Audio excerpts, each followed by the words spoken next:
What is going on? Hope everyone had a fantastic weekend. Welcome to episode 84 of Outside the Chute. I'm your host, Randy Frame. Well, college softball's back, and what an opening weekend it was. If the amount of upsets over the last few days is any indication, then buckle up, because it's going to be a good one. You know, a couple things stood out to me. First was freshman Olivia Johnson out of the University of Washington. She had like a Tiara Jennings type of start to her college career. She reached base in every plate appearance in her first 3 games.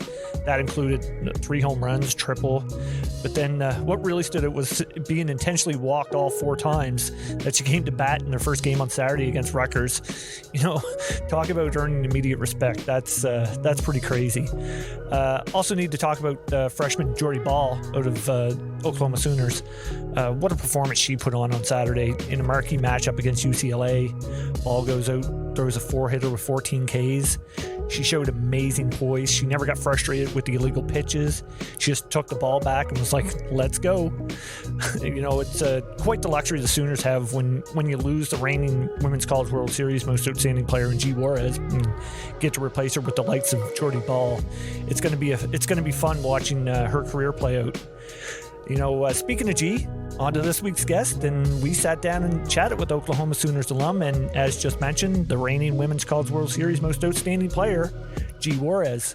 G had a fantastic college career, getting her start with Arizona State, where she would be named a First Team NFCA All-American before transferring to Oklahoma. With the Sooners, G would go 53-6 with a 1.74 ERA and 437 strikeouts. She'd be named a NFCA First Team All-American in 2019, as well as the Big 12 Pitcher of the Year.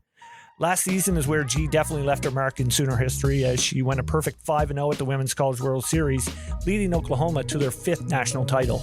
We're going to talk to G about getting her start in the game, the role her dad played helping in her development, the transfer from Arizona State to Oklahoma, of course last year's amazing title run, and much, much more. G was an absolute pleasure to chat with, and I was so happy I was able to sit down, talk about her career, talk about what she has on the go now, and talk about her wedding planning with her. I wish G nothing but the best moving forward. With that being said, grab that drink, sit back, relax, because here we go. I got the world in my palm, lights, camera, action, it's on. I can't describe what I'm feeling, ain't never felt this freedom. I got the world in my palm, lights, camera, action, it's on. Ain't never felt this freedom. Could you say that anything goes, anything goes, anything goes, anything goes, anything goes, anything goes.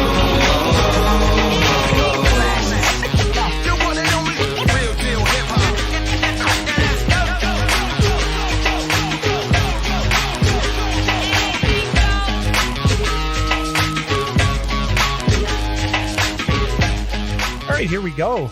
Gee, thanks so much for coming on the podcast. Absolutely. How are you, Grant and Blue, making out down in Arizona today? It's really good, actually. Just got done with practice and now heading home.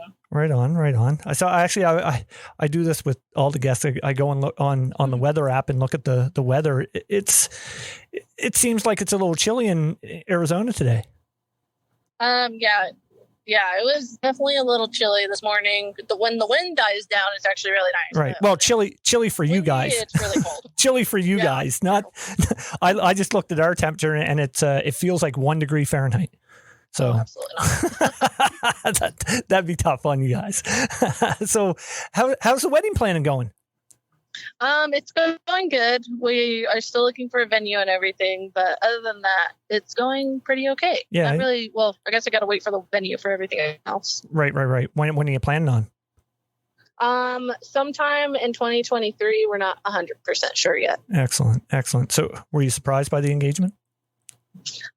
Yeah, he kind of threw me off. I had just gotten done with my best friend's wedding, and then I started sensing that it was coming, and then it completely threw me off when it actually happened. Those are the best, though. Yeah. All right. Well, a little thing we like to do on the podcast here, that kick it off and kind of break the ice. Call it quick pitches. Okay. I'm going to throw out some random questions to you, and Okay. you do your best to answer them. All right, No. here we go. First one: if you had to live off one food for a week, what is it? Popcorn. Popcorn. All right, different flavors or just straight up butter? Just butter. Yeah. See, I like dill pickle seasoning on mine. Ooh, I haven't tried that. Ooh, delicious. Next one: most embarrassing moment while on the mound. The one in Game 3, I believe it was in the third inning, and I don't even know what happened. I figured that's what it was going to be. I actually, I watched the game again last night just to, doing my research. But I saw that and I was like, well, I know what this is going to be. Oh, yeah. What happened? Did you just I picked? don't know. I got it, and then I tripped. I don't even know. I tried to rewatch it, and I made fun of myself on TikTok, and I still can't figure out what exactly happened. Well, the best thing, at least you didn't put it right across the plate. At least you buried it right before it hit the plate. So I mean, it was ball 4 or ball 3 or something. I think it was ball. Good question. I think it was ball 3 actually. So I think yeah. I was like, good timing. Oh yeah, for sure. Next one. Biggest thing you're going to miss at Oklahoma? The coaches and just honestly everything. That's my answer. Everything. I already miss it. Yeah, no doubt, especially with minus the weather. Yeah, no weather. Well, especially with them starting up again. I mean, that's it's got to be tough. Next one. Do you play Wordle? Do I play what? Wordle. No. Okay. Don't even know that. You don't know what Wordle is? No. Holy cow! It's like a game where you got to guess the word every single day. It's a different word every day, and you get 6 chances. Everybody I'm gonna have to try that. Oh, everybody! I didn't know what it was. Honestly, I'm in the same boat as you. 3 weeks ago, I had no idea what Wordle was, and then I saw people kept posting their results on Twitter, and I was like, "What is this Wordle?" So then I checked it out. Now I need to know what the word is every day. So it's it's a fun little game. That's awesome. Yeah. Best thing about growing up in Arizona? I could always pitch whenever I wanted, usually, because the weather was typically always nice. Mm-hmm. Yeah. If you could visit any place on earth, where would it be? Italy. Yep, good call. I'm the same. Yeah. Yeah, that place looks amazing. Mm-hmm. Next one, 2 more. Growing up, what was your favorite show to watch on TV? Kim Possible. That's the one that came to my head. Kim Possible. What's that? Oh my gosh, you don't know what that is? I do not know what that is. It was a Disney Channel show for kids. I don't remember though. Okay. I don't remember all of it. See, now you're gonna have to look up Google, and I'll look up Kim Possible when we're done here. So, last one. Favorite Oklahoma uniform color combo? Ooh, I always say the charcoal, but I pick the best in all white. Yeah, I love that charcoal. Man, it's so nice. I love it. Yeah. Just I don't know, because you're so used to seeing, the whites and the red. Yeah. So when the charcoal came out, I was like, oh wow, that's sharp. Oh yeah. Yeah. Anyway, let's get on to your career. Let us know when and where you got your start in the game. Well, I started playing rec ball, and then so when I started that, I played first base, and I was pretty okay. I like to think I was okay. And then in rec ball, they usually have you try out at all positions, right? So they had me try pitching, and I was like, what the heck? And I just will never forget this. There was a big old net, massive net, right? And you just had to hit you just had to hit it. That was the goal. You got 3 tries. The first one, I was way to the left and high, and I was like, oh God, I'm terrible. And then the second one, I remember hitting it, and I was just like, I love this. I love it now. So that's actually where I fell in love with it, was that missing it way wide and then hitting it the next one. And that's where I was like, Mom, I want lessons. I want to do this. Nice. So actually, was there a video online of that You There have might have been. Yeah, because I texted back and forth with you last night. I was saying about I come across your G Got Game YouTube channel. Yeah. That's awesome. That would be my father. And I got to say, your dad took a lot of time, to work with you, didn't he? Oh, absolutely. He was my catcher, my coach, my biggest supporter. I mean, he, like, me and him, when I would pitch in games, sometimes he would sit behind the plate, and like we would have like little tips of like him doing like signals, so he would like, and I would know what they mean. And sometimes like I still like touch my glasses because he used to touch his sunglasses, like the sides of them, and whenever I do that, like I think of him and like the sign. I don't remember what the sign would be now, but I remember him doing that to sign me something type of thing. And it's just, I don't know, it's just the little things like that make me laugh. Oh, that's awesome. Yeah, because I mean, all the videos that he has on there, I mean, it starts, very young for you, and right up to I think it was, were you still in college when you were still throwing to him, or in high school?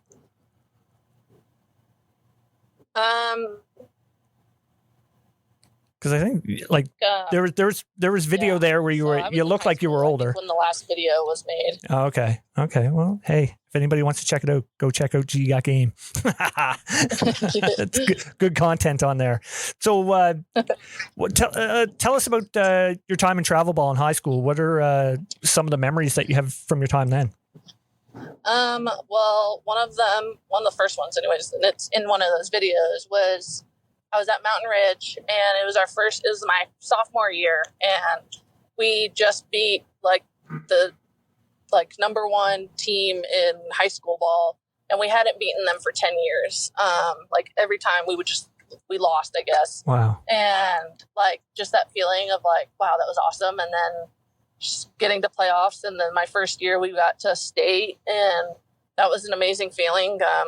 And then I remember I got injured actually my junior fall, and I didn't think I was going to be able to play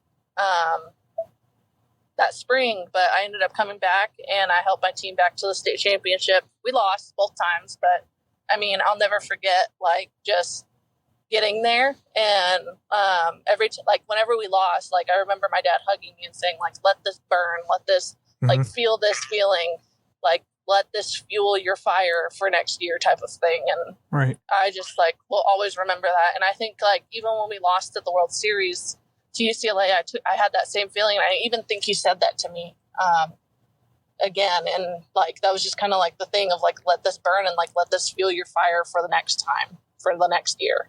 Wow, that's awesome. Like that's great to, words of advice from back in high school that you got to use them in 2019 into 2021. Wow, that's awesome. Were there any did you have any other role models, of course, besides your dad, any other role models growing up, like coaches or anything that helped you along the way? There were a lot of coaches. I think the one that helped me grow the most was his name's Coach Rocky, or Coach Rock. I'm actually going to help out this summer with my old club ball team and work with him. And I'm actually really excited for that, because I think when I went over, so I played in Alabama my junior and senior year for club ball. Mm-hmm. And when I went over there, I felt like I grew so much as like a young lady, but also as like just a player. And like, there were just, I don't know, he like believed in me. And like, even though I was in Alabama, it was like he was a father for all of us that were like out of town and whatnot. So It was just really awesome experience. And like, just to have somebody that like, hey, like I'm holding you to the super high standard, but it's because I know you can reach it type of thing. So nice. So did you like move over for the summer? Did you? Yeah, basically. Oh, wow. So was there did a lot of girls do that or? There weren't many from Arizona. There's me and Tamara Statman went over. She was there my junior year. There's some from Tennessee. I think maybe California, but most of them might have been from Alabama. I can't remember for sure. Wow, that's pretty cool. Around the area. Wow. Well, tell us about the recruiting process, because you were originally committed to Fresno State, were you not? I was originally committed to U of A, the University of Arizona. Wow, okay. Yeah, nobody really knows that one. I committed to them my sophomore season, and then I decommitted, and because of scholarship and whatnot. And so then I committed to Fresno. I got injured, and I was like, I can't go 8 hours away when I'm going to recover and get surgery here. Like, it was a lot at the time. So for me, mentally and physically, it was just better to stay like closer to home. And it worked out that Coach Ford had actually switched over to Arizona State as well. So. Okay. So that was pretty much the main decision behind, committing to Arizona State was, being able to rehab close to home. Yes, absolutely. Right on. So how was that initial visit there? Did you like fall in love with it right away? I don't remember if I went on a visit. I think I just kind of showed up at campus. Oh, honestly. Because I had grown up watching games and everything at ASU. So It wasn't anything new for me, because I basically grew up being a fan for there as well. Yeah. Just watching Dallas and everything. So when I got there and Dallas was on staff, it was like, wow, how cool. Like, I remember I have a photo where I am younger and she's in uniform. And then that's when we were at regionals, I got a picture with her out of uniform and coaches, and I was in ASU uniform. So that was actually really awesome. Wow, that's pretty cool. To see that. Yeah, that's really cool. So like you said, you get to Arizona State. Did you find that there was a big adjustment that freshman season? Oh my goodness. Yes. Yeah. Time management for the young ones is like something that I couldn't preach more. What's my biggest advice for anybody going into college? Learn how to time management, like use time management before you get into college. Right. Because it is such a huge adjustment. Like, I had no idea. And like, that was just huge, like balancing like softball school and if you want a social life type of thing, and that type of like just figuring it out was rough at first, but I figured it out eventually. Yeah. So what was campus life like there? It was actually, so everyone says that ASU is a huge party school. I didn't find it that way, nor did I really go looking for it. Right. But it was very different than Norman. I felt like I was in a city. Obviously it is in a city, but like I didn't realize that it didn't feel really college life until I got to Norman. And then I felt like, wow, this is really a college town type of thing. Right. So I think that was a huge difference. And now being in Tucson, like Tucson is a college town when you're near campus. Whereas like ASU, I find, is more city and like everyday life is going on, and it's not as like, I don't know, college life feeling. Gotcha. So do you remember your first game? Oh, no. Oh, I ask this to everybody that comes on. I feel like I would, but no, I don't. 6-3 win against San Diego. 5 strikeouts, 4 hits. So there you go. A little fun fact for you. That was a home game. Now that you mention it. It actually was. Yeah. Actually, you guys started that season off like really well, like a big undefeated streak to start the season. So yeah. What was your biggest thing that you took from that freshman season that helped you leading into your like great sophomore season?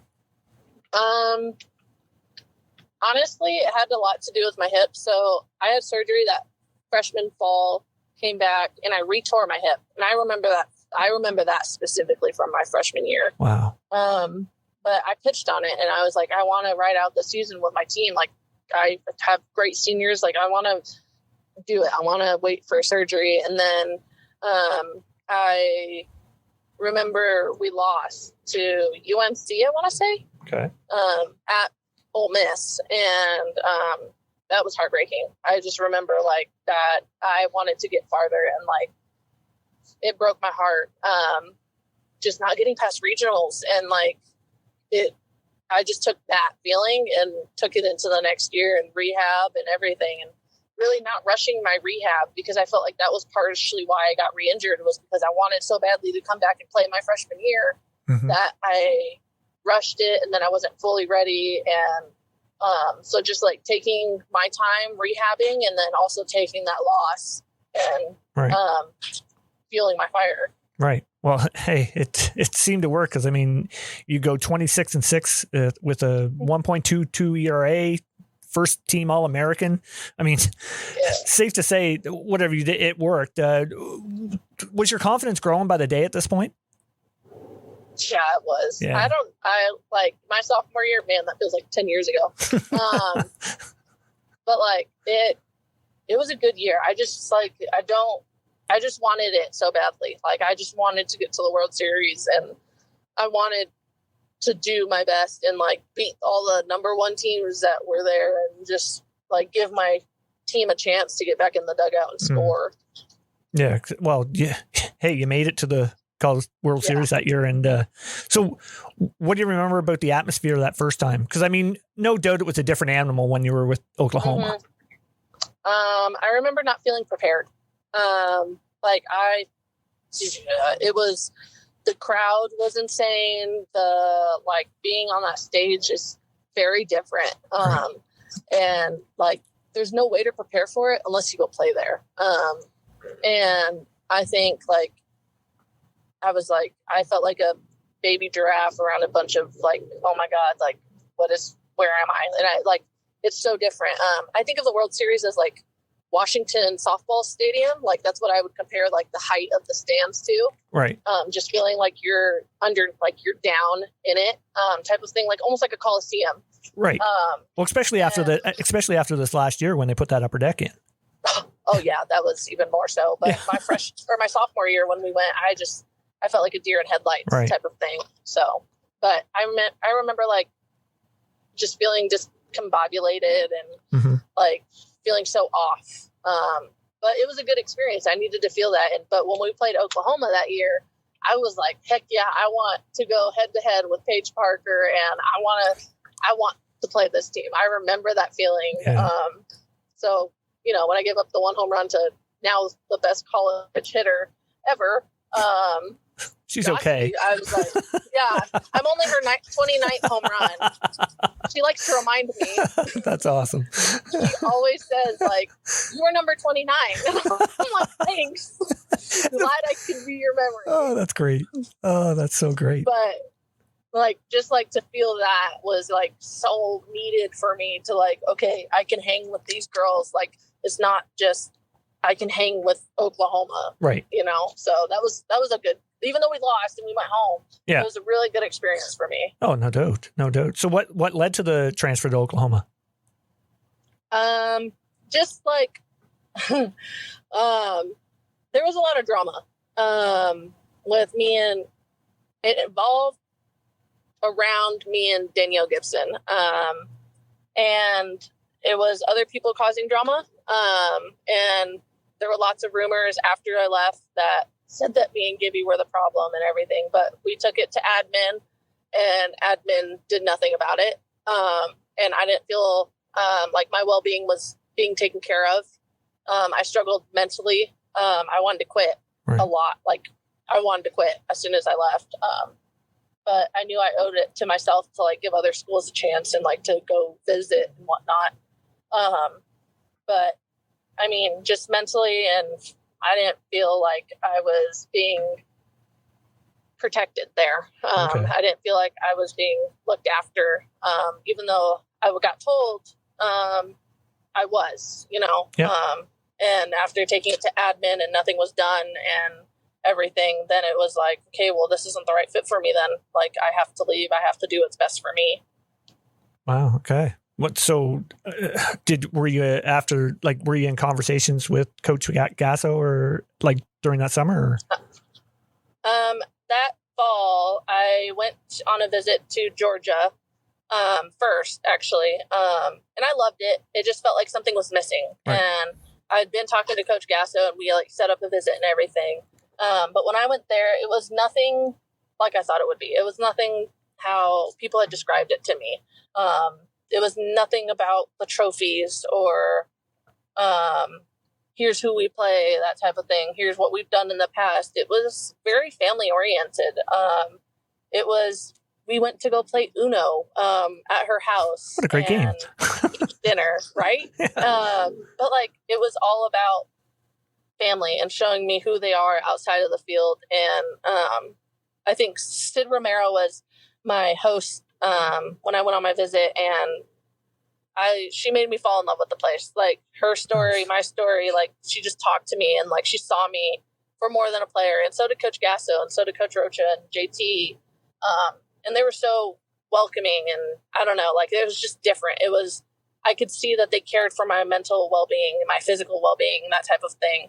And it was, like I said, family oriented. And that's like, it was more about who you are going to be leaving, like, as a young woman than who you are on the field. Like, obviously it's very important that you want to win and everything, but like, it was also about who you are as a person and what you have to offer the world and everything. So I fell in love when I went. Right on. Well, that pretty much answers my next question, because I was going to ask you, you know, what was the biggest thing you noticed when you got there as far as culture went? Because I feel with all big time championship teams, this is one thing that stands out, and that's the atmosphere and culture of a team. Oh, absolutely. Yeah. So, I mean, if they're family oriented, I mean, that goes a long way, you know, as far as the team goes, correct? Yeah. I mean, like, we just, like, 2019 we gelled. 2021 it was even more gel between the girls and coach and everything. Like, it was very much about like who we are as people and what the game is teaching us, not what we're doing on the field. Like, yes, we want to win, and when we lost to JMU it sucked, but it was like, okay, how are you going to respond when you get knocked down? Like, how are you going to respond, and who's going to pick you up, and how are you going to get picked up, that type of thing. And it was just more than just softball. Right. And that's what I loved about Oklahoma. Right on. So, I mean, you just mentioned that 2019 season. I mean, you went on to be Big 12 Pitcher of the Year, went perfect in the regular season, made it back to the College World Series. What exactly is it like going into that being a hometown favorite? A little bit of pressure added to it? It was different, yeah. But I think we had a previous tournament there, so like, besides playing there the previous season, it was nice to be able to have that feeling again, like, okay, I've been here type of thing. But when that crowd gets going, it's a whole different animal. And especially 2021, it was even more. Oh, yeah. But like those championship games, just hearing the crowd, I had to learn to kind of like look, but only look once, only look around once, and then get locked into like in the Coliseum, like being on the field of the Coliseum, basically. Yeah. And not paying attention to the stands and everything. So I think that's what I learned from 2019 being there, was that. And like, no matter what, like, you're not out of it. You're not out of the series. You're not out of the game. And I think that's what 2019 felt like for me. Yeah. Do you think that, well, this is pretty obvious question, obviously. But do you think losing in the finals in 2019 helped with the majority of that squad for 2021? Yes. Yeah. We wanted it badly. Yeah. 2020, 2021, even though 2020 got cut short. I think that played a huge factor of like, we were so close. Like, I just think of it now, like, I'm like, even though we lost, like, I was still lucky enough to get to be there. Like, not, like, there's only a handful. There's two pitchers that can say they pitched in the finals game. Me and Rachel Garcia. Pretty good company. Yeah, very good company. And like, how lucky am I to say that? Like, yeah, that some girls never get to say they get to regionals or supers and stuff like that. So like, at that point, I think when in the fall, besides wanting to get back there, I think it was all about like, I have to remember how lucky I was. Like, It is just a game at the end of the day. So my identity did not rely on whether we won or not, but rather like, okay, I got there. That's amazing. That's what I wanted. I got so close, but now I want it even more, type of thing. Yeah, exactly. Now, before we get to last season, tell us about 2020, the setback you had with the bicep injury. What happened there? So I actually, that summer of 2019, I went to go play with the Puerto Rican national team. And I remember practicing, and we were in Georgia, and I felt like this pop, and I was like, what the heck? And I thought it was like, oh, maybe it's the pitch. And then so I tried to throw a rise ball, and it came out like a changeup. That's not good. And yeah, no. So I was like, okay, I need to take time off. I called Coach Rocha. I didn't play the rest of that summer. And then I get back, and we did lots of like scans and stuff, but it kept saying you're, what was it? A bicep tendonitis. And I was like, something like it feels different than bicep tendonitis. Like, it feels more than that. Right. And so we did progressions to try to get back, and then it would get worse. And then we tried PRPs. I don't remember what it stands for, but I know it's important, and you spin your blood and stuff. We tried it. didn't work. We would do a progression back type of thing. And then in the spring, we went to Mexico. That was my first game back. It was against BYU. That was before COVID and everything. And I was like, okay, I'll try, like, yay. And it still hurt, but I was like, okay, it's fine. Mm-hmm. I ended up doing, pain. I tried to take, it's called Toradol. Mm-hmm. I took that, didn't help. It's like a pain medicine. And then we went to U of A, and I remember I was like, oh yeah, it's like my first start. Yay. I don't remember who we were playing, but I got through the first batter and I was like, I feel so good. So good. And I was like, yes, like I can get through this. Yep. Second batter, we're like I think I have 2 strikes on her, and I felt it. And I was like, oh my God. Mm. And I felt it pop again. And I was like, I called Lindsay up, and I was like, it popped. Like, I was freaking out. I remember it. I was like, it popped. I felt it. And she's like, it's okay. Calm down. And then I was like, okay, I'm going to try another one. Like, I don't know. It came out okay. And then I was like, I need to call Coach Rocha out here. So I called her out. She's like, do you want to finish the batter? And I was like, heck yeah, I want to finish the batter. That's just a competitor in me. Absolutely. And it came out a change up, but the girl swung, thank God, even though it was like a curveball, I think. But she swung, so gave me. There you go. And so I told her I had to get pulled from that game, which I didn't like doing, but it was for the betterment of myself. Again, we did another MRI, came back bicep tendonitis, and then I was like, something's wrong, like something's seriously wrong. After Palm Springs, I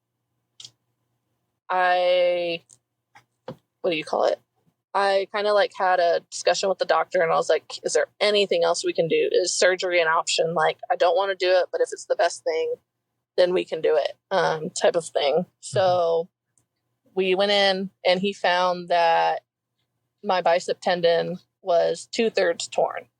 So I was probably a pitch or 2 away from tearing it all the way type of thing. Wow. Yeah. So it was, I felt like relief though. I was like, I'm not crazy. Like, it really was something more than tendonitis. So man, that was kind of a nice feeling. Yeah, for sure. And what's funny, I mean, I mentioned this in a text to you last night, but it's weird to say that a pandemic turned out to be a blessing, isn't it? Oh, yes. I mean, I was going to try to redshirt, but whether or not that actually would have worked, I don't know. Right. But I remember, like, I got it March 6th, and then I think I came to practice the 12th, and then the 13th. I remember Coach, actually, it might have been the first day I got to go to practice, that Coach was like, everything's getting shut down. And I was like, what?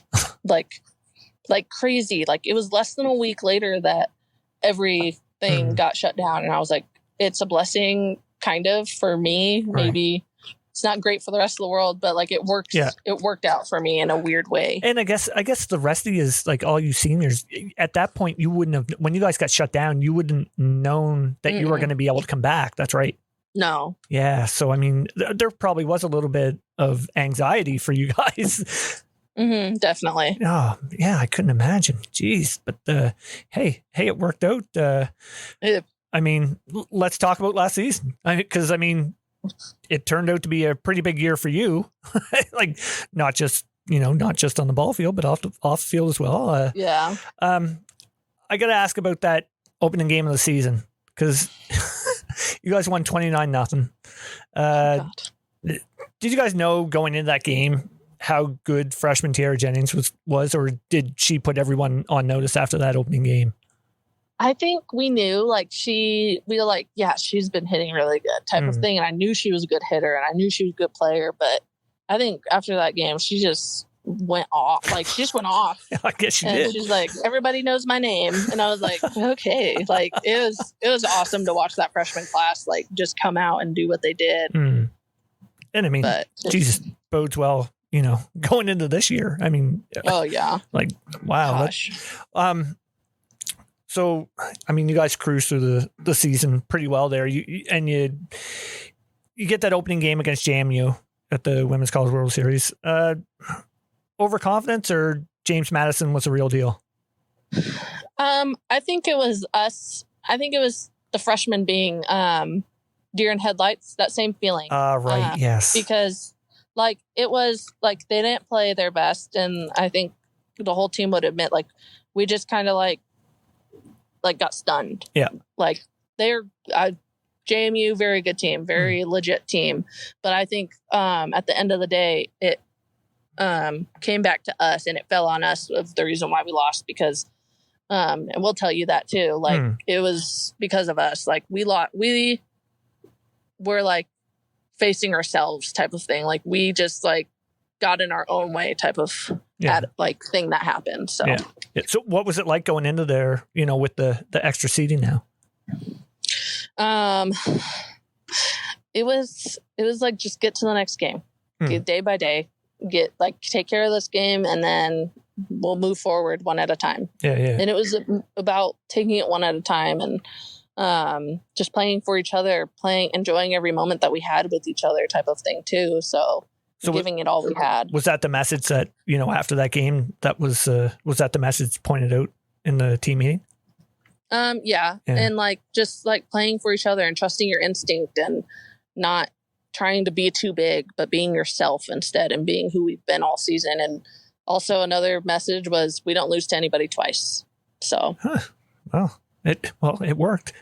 Yeah. I mean, you must have taken it to heart, because you turned into a beast. You went 5-0 with a 0.89 ERA. That's minuscule. 38 strikeouts. Oh, you must have loved that environment. Oh, I do. I love that environment. Yeah. I couldn't tell you what switched. Honestly, I try to think of it, and I don't know what happened. I think a big part of it happened in that UCLA game. When I came in for May, and just saying I got you, I have you. And making sure that hey, I get her out of this. I give our team the opportunity to get back in there and score some dang runs, because I know we can. And they were so, at that point in the game when I had come in, they were close. They were so close to hitting Rachel. And then they started, and then they just needed it. They just needed to get back in the dugout and keep getting more at bats. And that's when they went off. And I think part of it was just that moment of being I got you, May, and just having whoever I needed to go in for, just having my team get back in the dugout, because I knew they were going to score. Yeah. Well, you got to walk us through that last game against Florida State, because right up to that final pop out that you caught, I would have moved out of the way as a pitcher, because I am a pitcher. I would have been no, I can't. You know what I mean? But what a way to end your college career, wasn't it? Yeah. Yeah. I mean, I have in my house, so I have a little trophy case right now, and it has the regional little participant thing, and I look at that and I'm like, what the heck? And then the next year is Women College World Series participant, and then the next year it's national runner-up, and then it's national champion.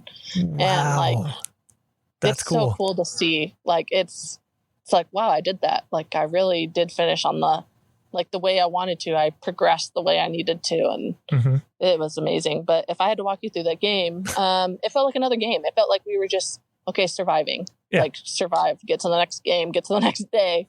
I think the amount of times I said that, if I had $1 for every time I said it just feels like another game, it doesn't feel like a national championship game, I would have $100. Yeah. But I remember reading an article the night before where Elizabeth Mason was we just didn't know G. We just need to figure out we can handle her. And I kind of took that to heart of I'm a competitor. I'm going to compete. You beat me once. You're not beating me again. You hit a home run off me. And then you say my name in an interview. Just the competitor in me was you're not beating me. Not anymore. That's locker room material right there. Yeah. Oh. And I took that and I was no. Yeah. So that was just the competitor in me. And then once I got there, it was just okay, you're getting this out, you're getting that out, just waiting for my team to score, and everything just felt like another game, honestly, until the last, until I think 2 outs happened, and then I walked shell nut, and then I was okay. Actually, I got a question about that on that. What you went to 3-0 and you called timeout and you brought everybody in. As a pitcher myself, I picture if I was to do that, I'd be I'd call everybody in. I'd be what am I doing right now? What did you say? I just needed to breathe. Honestly, when I call people out, it's usually especially when I call Grace Lyons, it's like, hey, how are you? She's like, I'm not calling the pitch for you. And I'm like, okay, that's cool. It's usually pretty like chill. Yeah. It's like me just trying to like stay present and not get ahead of myself. Mm-hmm. And I think that's what happened. Like, it was definitely okay, I just need to stay in this moment type of thing. And they're like, you got this, we got you type of thing. Yeah. So yeah. And I actually, think, sorry, go ahead. I was actually thinking, don't overthrow first base if the ball comes to you. Yes, I know what you mean. I feel you there. I totally feel you. That's why I needed that like present moment. I needed to get back present. Stop thinking ahead. Yeah. Actually, can you imagine if Nicole had made that catch down the foul line? Oh, I know. Like, what would we have done? Were you run into you or run into her? Because I can't believe she didn't get hurt. Oh, I know. It was like a true blessing. And I guess it hit she broke her face. I don't remember when, but it was like when I was on my visit. Mm-hmm. I guess she broke her cheekbone. And she said she hit the wall with like that part. And I was like, oh my God, I'm so glad you're okay. Like, wow, freaked us all out. But I'm glad she kind of didn't catch it. And I give her, I mess with her all the time about it. I'm like, so glad you didn't catch it. She's like, I wish I would have caught it. So, oh, that's great. How hot was it that day? Because honestly, it felt hotter the day before in that first inning in game 2. Mm-hmm. But like, I was dying. Like, from the pictures I look at them, I'm like, man, I was sweating a lot. You could see it in my jersey, on my pants, everywhere. Yeah. Like, I was trying to rub my sock to get dry. Yeah. Oh yeah, you were, and the dirt, like you kept, yes. And like I said, I know that feeling. Yeah, like the sweat going down your hand is the worst. Yes, especially like the pinky side. Like, I wouldn't think that would affect me, but somehow it does. Oh yeah, I can see it for sure. So you catch that pop up to win the World Series. What was the emotion? Happiness. Yeah. Like, we did it. I think I remember saying that, honestly. Like, we did it. Like, we just won.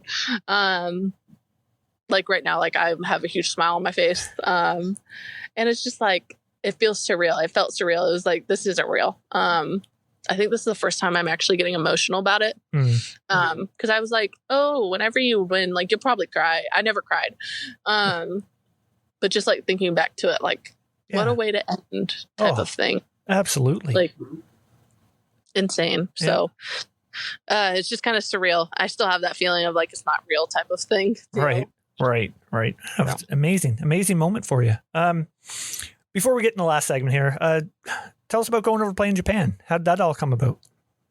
I had wanted to do that since I was like my freshman season. Mm-hmm. And so like when I got the opportunity, I think they reached out to coach, and then coach told me, and she's like, do you want to? And I was like, heck yeah, I do.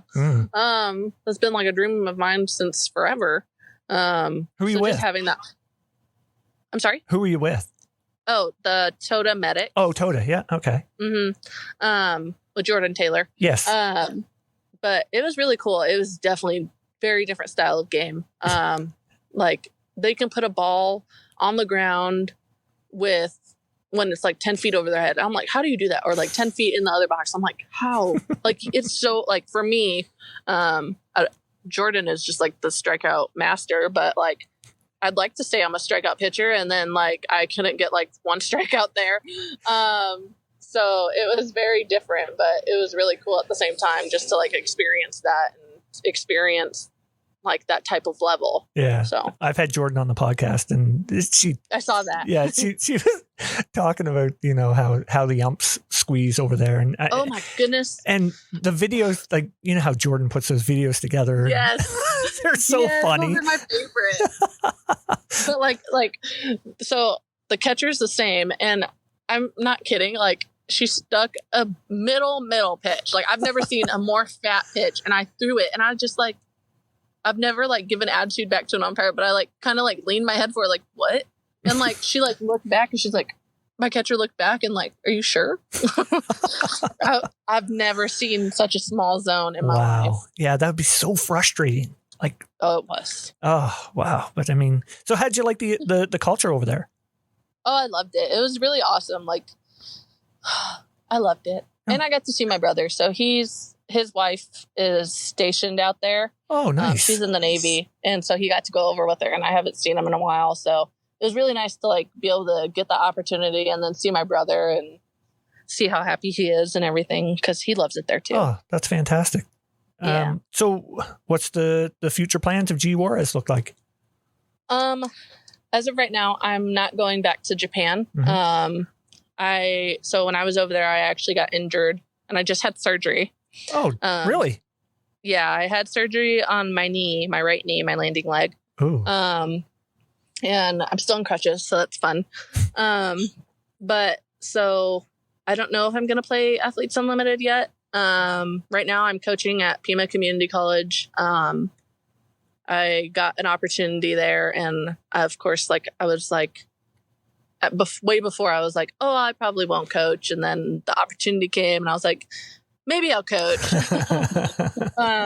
But I love it right now. I love doing and helping in any way I can, and I think that's like one of my future goals is definitely to just give back to the game. Right on. Right on. I find that like not many give back, and I just want to like throw myself in the deep end of just giving back to the sport in any way at any level, because at any level it's a great opportunity. Absolutely. Yeah. So right now I'm helping out with them, and then the summer is probably going to be my old club ball organization and giving back to them. To maybe Athletes Unlimited, I haven't quite decided yet, but I might be done just due to injuries. It's not an official I'm done yet. Right. But it's not official, people.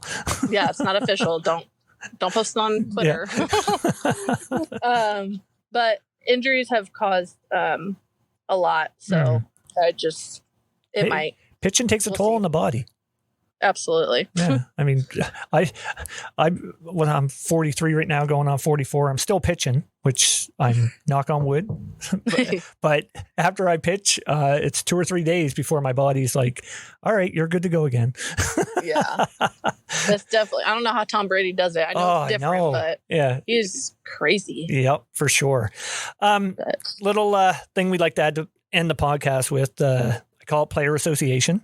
I'm gonna throw out some names to you, and you can tell a story. You can say whatever you want about them. Oh God. Okay. All right. First one, Maddie Hackbarth. Good catcher. Really good catcher. Yeah. Yeah. Next is Nicole Mendez. Bestie and maid of honor. Oh, is that right? Yes. I did ask her to be my maid of honor. Nice. Jocelyn Lallo. Freaking gosh, hitter. Gosh. Don't even queen of queen. How quick's she going to break the record this year? I want to say within the first 2 tournaments. Yeah, I'm going to say, what's she need? How many? I think she needs 8. 8, yes. So I'm going to say. I say before Big 12 starts. Good call. Yep. I'll go with that too. Bet. Yep, for sure. 2 more. Coach Patty Gasso. Intense boss lady. That's good. Intense boss lady. All right. Yep. Last but not least, Danielle Gibson. Bestie and matron of honor. Okay. I saw you guys went back, like, of course you were at ASU and then did she go to Arkansas? Yes, she did. Yeah. She's actually in her last season there. Oh, okay. Right on. Good for her. So yeah. Anyway, well, G, I got to thank you for taking the time to come on the podcast, because this has been awesome. This has been awesome. Very fun. I liked it a lot. Yes. Well, thank you. All the best going forward. And I can't wait to see those wedding pics. Thank you. All right. Take care, G. You too.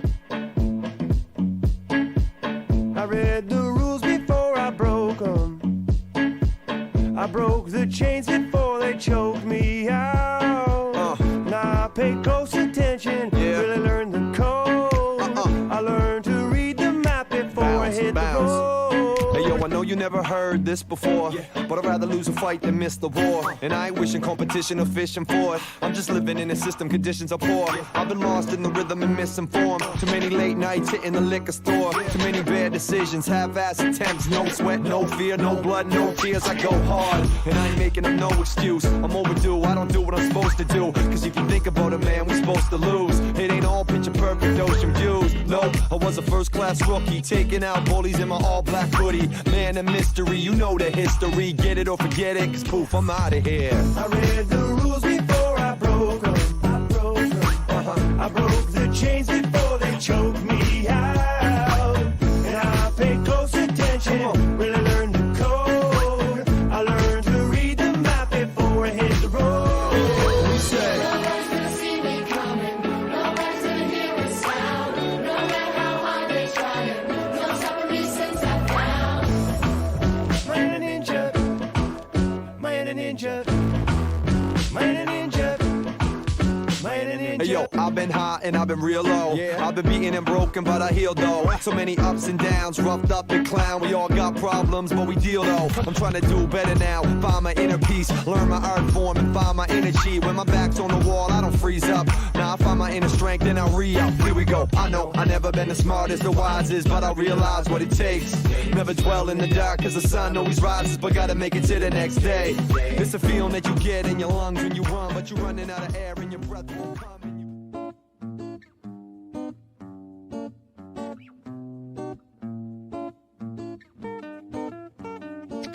Are you downsizing? Maybe need more room because of additions to the family, or possibly seeking that dream home you've always wanted? Well, Tim Eisner at Royal LePage Atlantic is the guy for you. With a proven track record and multiple awards, Tim goes above and beyond to find out your needs and exactly what you're looking for. So if you're seeking a new home or trying to sell your current one, contact Tim at 902-499-5717 or check him out on Facebook at Tim Eisner. Again, that's 902-499-5717. Trust me, when all is said and done, we'll be saying Tim Eisner strikes again.